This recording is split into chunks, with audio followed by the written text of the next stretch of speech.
JC13, hi, it's Richie Repenter here.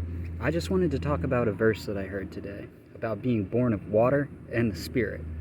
Now, I don't want to confuse anybody because a lot of people are confused about this since Jesus himself didn't explain it, and you had to understand it by actually living by faith, leaving everything behind for Jesus, doing his commandments to preach the gospel and the lifestyle that he taught, which saves the world in an economy that doesn't use money, which is also the economy of the Jews. For salvation comes from the Jews in relationship to Jesus' word, as he says.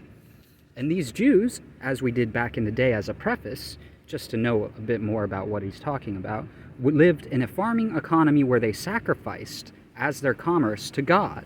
They would farm and have a plenty of abundance, and they would give their sacrifice to God. And a lot of times the Jews are like, can we please be left alone by these nations now that we have our land? And Israel is part of that too, but then there's warring between the kingdoms and whatnot.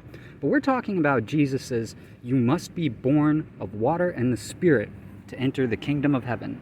Now, the Spirit and water are the keys of this, aside from the kingdom of heaven, and it is a necessity.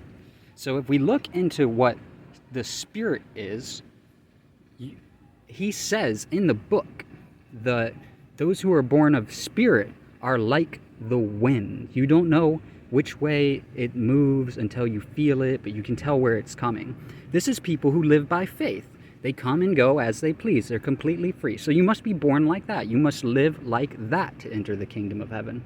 Also, you must be born of water. Now, I'm not going to say it's not baptism, because baptism does help.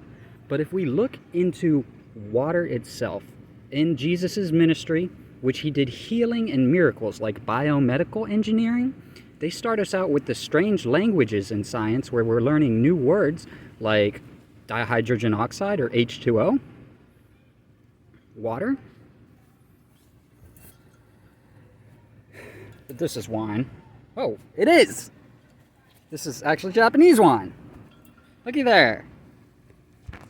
This being born of water, as we see the way water stands, look at God's nature and know what we're talking about here. Water fills together and it takes the shape of whatever holds it. It moves. You need it to survive. It's moved by the wind.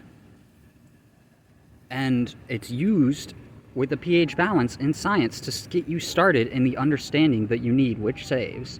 So you got to be born like those two. You got to be kind of like a watery pH scientist that takes the shape of the conditions it's in, and you got to be totally free and ready to go. That's what he meant.